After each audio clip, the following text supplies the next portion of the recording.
Let's do this. All righty.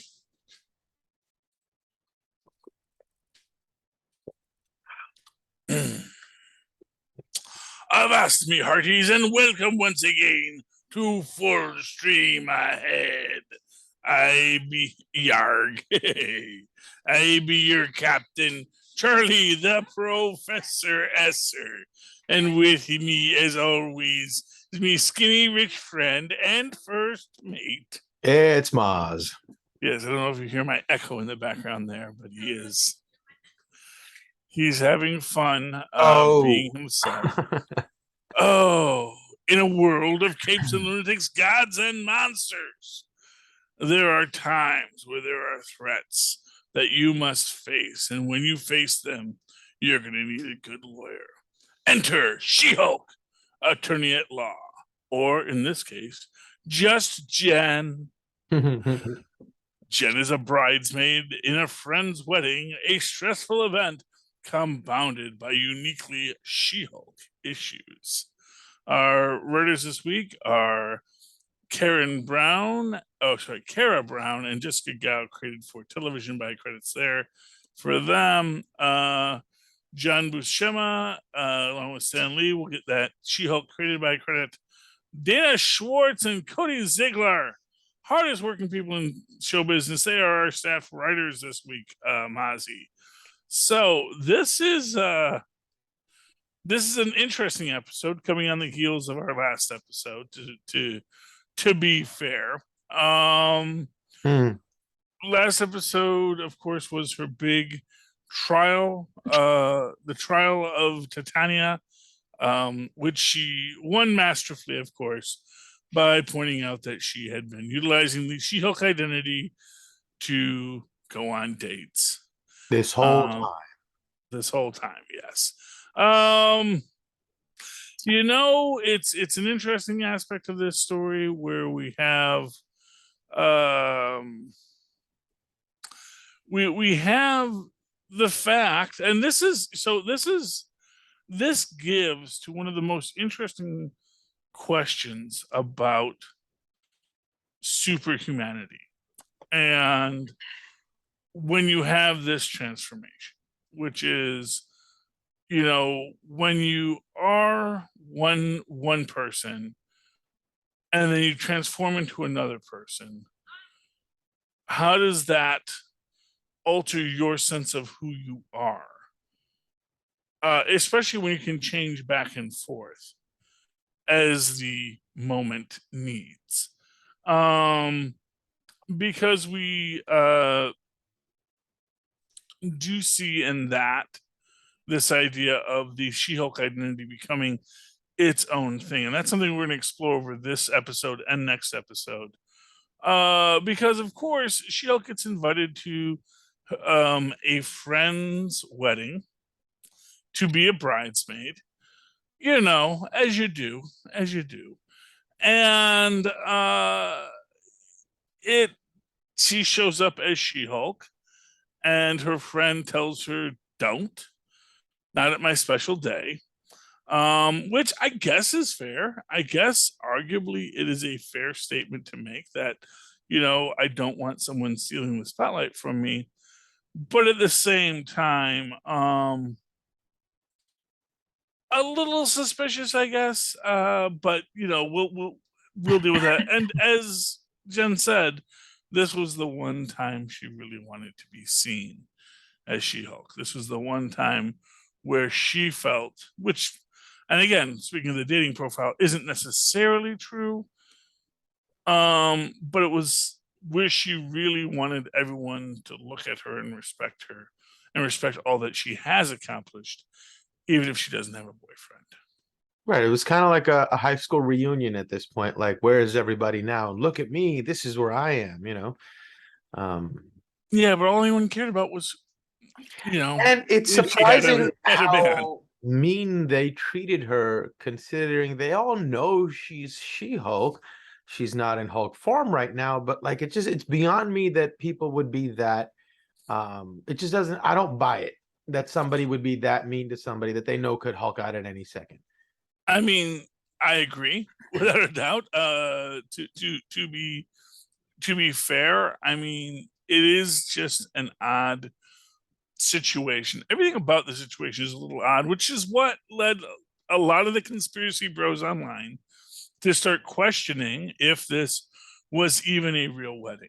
You know, they did have the Incredible Hulk there, and so that does imply some authenticity, but maybe less so. The fact that we never meet Lulu's bride or Lulu's husband, we the whole making her walk down the aisle with Jonathan, and to the fact that we never actually even see the wedding. We assume that we saw that a wedding occurred because we see Jen in her bridesmaid gown and we see the reception. Cash bar reception, by the way. So just really high class there, if you're gonna have the bar, you should have drinks available. But that's that's just my opinion. Do you think it was the showrunners just saying, whatever, just put him somewhere? Or do you think there's a good logical reason for it? For what, Ched, or no, the whole weirdness and strangeness of this entire wedding? Oh no, I think there's a real see, that's the thing.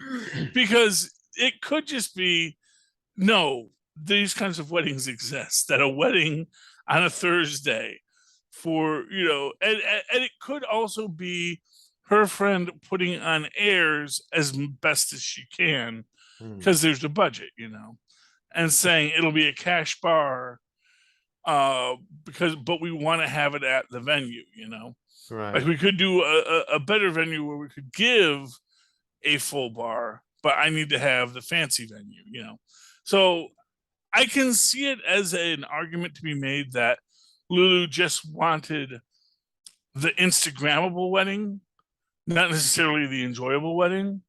Right. Whereas you can have a much better wedding, at the VFW hall, but that will be less Instagrammable, right. And I think that may be the case, and that may be a very Californian thing, just some theories on that.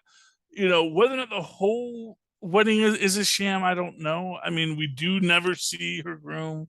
We do never get beyond a certain point. And of course, we do meet Josh here. Right. The too good to be true guy who just wants to hang with sloppy drunk Jen. Yeah. Which is, and honestly, not for nothing, that's a big red flag too. Because we do see Jen go in with those $12 drinks, multiple $12 drinks. And obviously, not for nothing, as much as she eye rolls at a cash bar, she obviously knew it was going to be a cash bar because she has the money on her. Right. And she tips. Yes. Tips nicely. Everything. And it just... Although I assume she was just ordering two, doubles and leaving a $2 tip. That's what I assumed, right? Possibly. Because he said it was $5, and if you leave 12, I'm assuming you ordered a double and you're leaving a $2 tip. Yeah, that would make especially sense. Per drink. That would make more sense if she's popping down, 12 every time.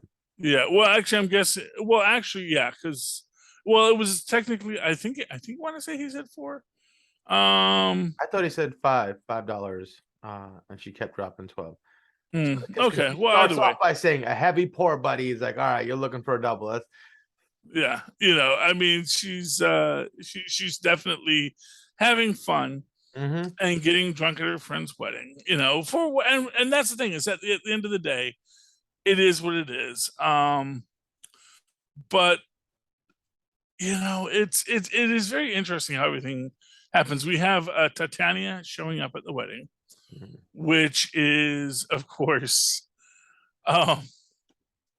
makes Jen seem even more paranoid. And that's what I think is most interesting about this episode, and maybe the next episode as well, is this urge to gaslight Jen, as it were, as far as the idea of, making her doubt herself. Not that she is, but it is just sort of like, she is, why is Titania here? Why is, and of course, in that moment, Lulu's like, oh my gosh, I can't believe Titania came to her wedding, much in the same way that she was so excited that She-Hulk is at her wedding later, Right, even but though she's pretty drunk. She looked like she just came from her husband saying, "I'm having cold feet, I'm leaving," and her getting smashed drunk and saying, yeah. "The whole thing's over anyway." Oh, She-Hulk is here. That's the feeling I got in that moment. Yeah, well, I do feel this is the after party, so I do think they did get married. Oh, fair enough. Yeah, that's true. Yeah, I think that's entirely possible. I mean, this could be the pre-reception. I don't know, because she's in her bridesmaid's dress. That's why usually you don't drink before the wedding for obvious reasons. And then you also have just the thing that maybe they got married elsewhere and then they're coming here for the reception, because obviously no one cares about the wedding. Everyone cares about the reception. So, either way, but in this moment, but it is that interesting parallel between when she comes in as Jen and she says, please just be Jen. And then there is an outfit change, which is again why I think that there must have been a wedding that occurred. She has the outfit change. She is in her bridesmaid's gown now, which I also find interesting because it's also cut to be a Jen to She-Hulk gown. Except for the shoes. Because you'll see that all of the clothes that she wears now are super baggy and frumpy, which just makes Tatiana Maslany look all the tinier inside of it, which is a nice visual as well. Nothing is tailored to Tatiana because she has to be ready to be She-Hulk, and it has to be tailored to She-Hulk.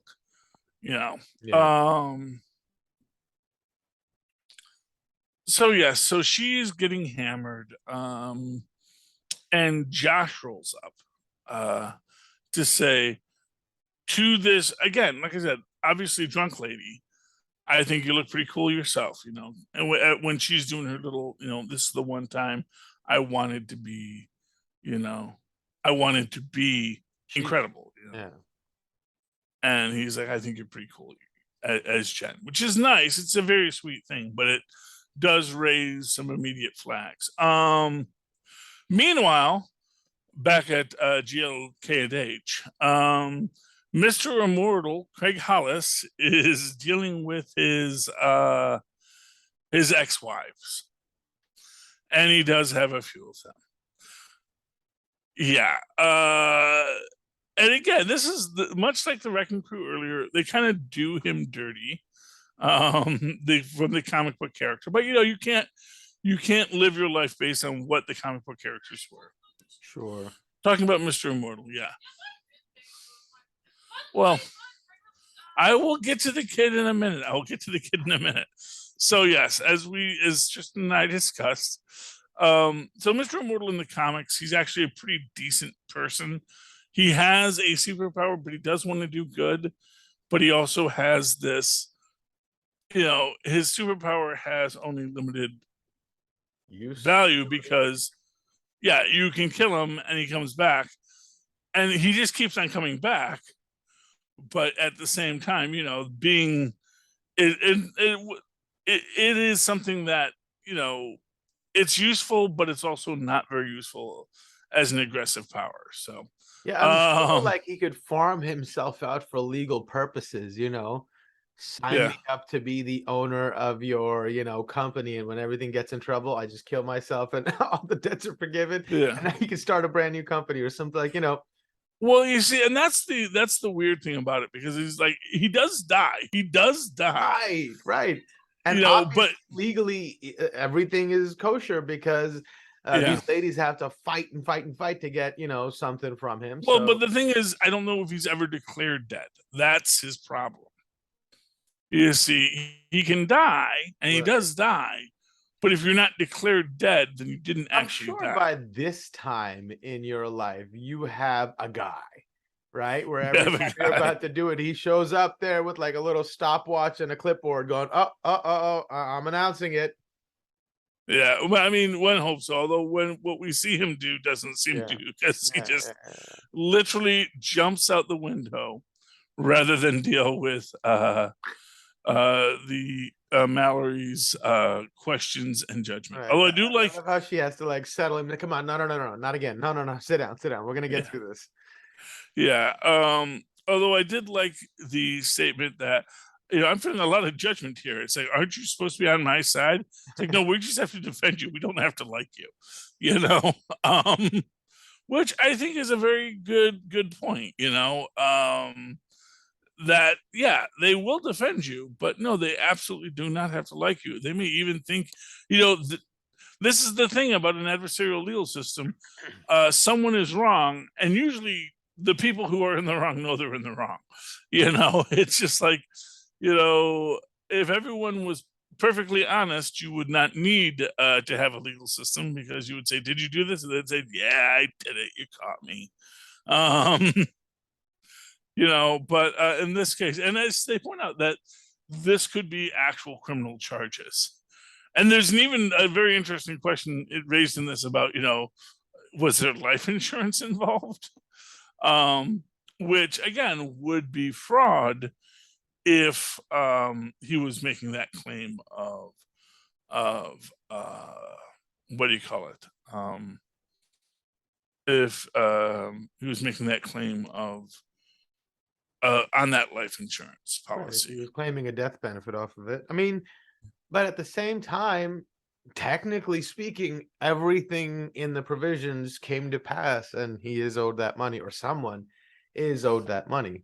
Well, yeah, arguably, I mean, that's the thing. Oh, that was an interesting thing, and we'll get to that in the next issue in a minute. But as superhumans become more and more the thing, how many more riders get written into contracts? How many more changes get put into rules of business? Because now we have to consider, the likelihood that a Hulk is going to smash your car. Yeah. And the reality is that obviously you get into this weird spot where it's like, oh yeah, I'm sorry, you live in New York City, that's superhero central. There is an additional cost because there's a good chance a superhero is going to smash your car. We're still going to cover it, but just understand that we are understanding that you're living in Midtown Manhattan. Mm-hmm. This place is prone for super heroic shenanigans. Every 5 years there's a Super Bowl of superhero, death matches. Exactly. So anyway, but in this moment, it doesn't seem like he's doing that. He does have to make amends to his 8 wives. Yeah, I'm amazed one of them is willing to accept a 45-second apology. She's like, "Oh, that's good enough." Well, if she only gave so much, fair enough, to the relationship, and maybe she has her own money, Yeah, that, and she's probably, I'm sure, surely getting a piece of whatever the settlement money they can. Yeah, but that's and the idea is that honest apology was interminable to Mr. Immortal, because he may have all the time in the world, but he does not want to waste any on having to account for his own his own shenanigans. But it was pointed out that he does have a kid. So maybe that's the Craig Hollis who becomes the Mr. Immortal, who is the adventurer, who is the positive. So we're gonna hope for that, and we'll revisit that later. Back at the party, we have Titania coming in and catching her by herself outside. Yeah, right? Catching her by herself outside because she is having a technical yawn, as they say, because it's funny, of course, because She-Hulk, Jen tells Josh that she'd like to show him, but she can't do it here, and then she says, "Oh no, it's about to happen," and there's a moment where you think, "Oh my gosh, she's just going to turn into She-Hulk and she can't control it anymore." But no, she just has to throw up. And so she goes, throws up in the begonias, and then Titania comes and smacks her one. Now, she was in Gen form, not Hulk form, and she got smashed in the mouth so hard that she flew about 25 feet. And she didn't break any of her facial bones or her teeth. Yeah, well, I have to imagine that there is some amount of Hulkness always active. That's the idea. And to be fair, when She-Hulk was throwing the Wrecking Crew around, who arguably just had, the weapons, the Asgardian weapons, that was their only strength enhancement, but they still managed to survive just fine. Yeah. So one can imagine that, at a certain level, you're okay, even as you're getting smacked around. But yeah, and also you imagine that she's pulling her. You also imagine that Titania is pulling her punches a bit because she knows she's in. Well, because she's in. That's right. Because she says, "Come on, I want to fight the Gen 4, the Hulk." Right. That's fair. Yeah. It's no fun if you're not She-Hulk. Right. Like, I didn't come here to fight you, little girl. Exactly. Because there's no glory in it. Yeah. Send your big sister out. That's who I came to see. Yes. And it is a fun little fight, where she's like, okay. And again, just the fact that Jen is still really drunk. Although I do like, when she does the seismic kick, because you can see that she's like looking and she's waiting for it to get into the right spot, and then closes her eyes, does the transformation, and then smack, and throws Titania flying. And you do get a couple of punches exchanged, but then, which I think is the perfect way to end it, is Titania falls on, and I got Titania falls on her face. Yeah, slips on a piece of ice and falls on her face and knocks off her veneers. Although I do wonder if maybe her veneers were already loose, but it just gets her up, and and now you're seeing the fat lip coming in, her eyelashes are askew, and you see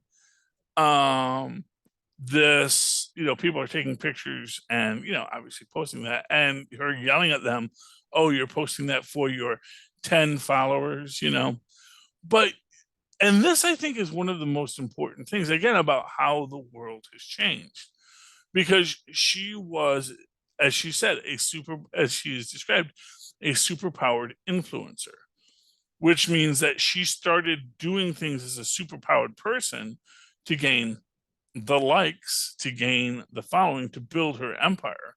But her empire is built on her being Titania, the strong, sexy, outrageous woman. And now she keeps on getting smacked around by She-Hulk. It really hurts her brand. Yeah, but I mean, like, she asked for it. She showed up there looking to get embarrassed. I don't understand it.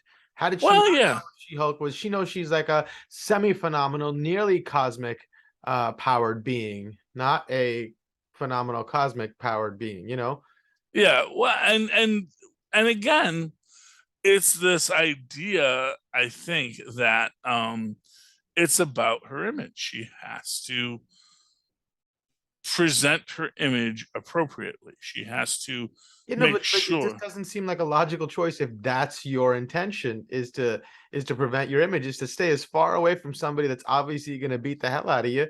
And it just. Well, there's two levels to it. One can imagine there is a business level where maybe she's getting, trolled. It's like, oh, Titania, she can't even beat She-Hulk. She-Hulk, wiped the floor with her, yada, yada, yada, where she's dealing with that.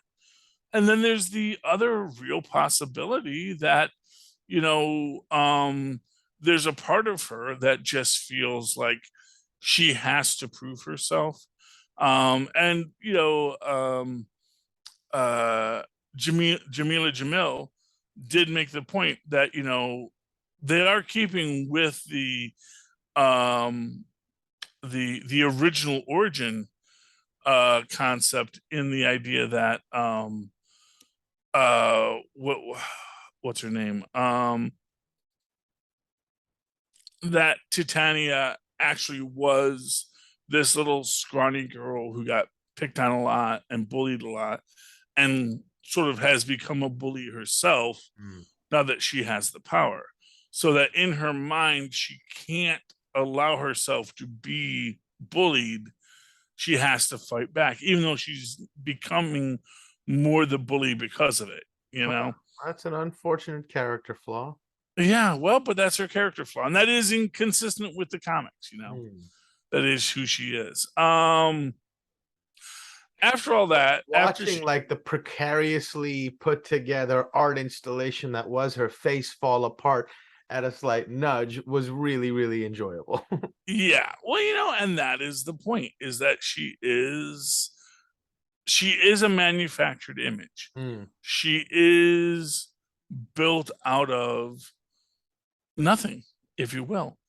And so, you know, she comes from nothing, she goes to nothing. And that is honestly the terrifying truth of her life, I think, that she has gotten where she needs to be, but that on a certain level, it can all be taken away in a moment's notice, because she has to deal with. And I guess in that moment, like, her followers are represented by Lulu, right? And she comes in, she goes, "Oh, well, you're the queen now. Oh, She-Hulk is here." Before she was like, "Oh, Titania is here." So now exactly, it's almost like that immediately represents you lost all your followership to She-Hulk in that moment. Yeah, and I do think that is probably part of the point of it. You know what I mean? Anyway, but yeah, we finish up with her and Josh getting fries, which are delightful. But then we do pan out and we do see the the intelligentsia are watching everything, which is why people think that this might have been a sham wedding or a staged event just to move us forward. Yeah, but if that were the case, like, they had so many chances to attack her while she was in Gen form. But they're using this to make us think suspicious thoughts about everything, which is kind of cool. Well, yeah, exactly. And I think that is the deeper point, is that, you know, and the thing is, they tried jumping Jen and she hulked out. And here they realize that no matter how drunk Jen gets, she can still hulk out. Yeah, but like that's what made me feel like it wasn't a sham, because things were orchestrated to sort of get her to be Jen. They were trying to like piss her off and make her Hulk out. "Oh, you're the cleaning lady now. Oh, you're the iron duty now. Oh, you get to walk with the dog." Ha, ha, ha, ha. You know, they were just like needling her. And I was like, okay, if they wanted her blood or whatever, or if they wanted to kill her, they would try to do it now. They wouldn't be waiting for the Hulk to show up.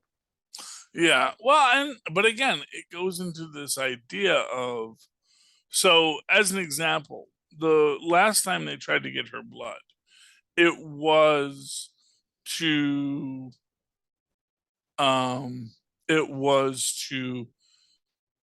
what's the word I'm looking for? It was to jump her. And suddenly she could become the Hulk.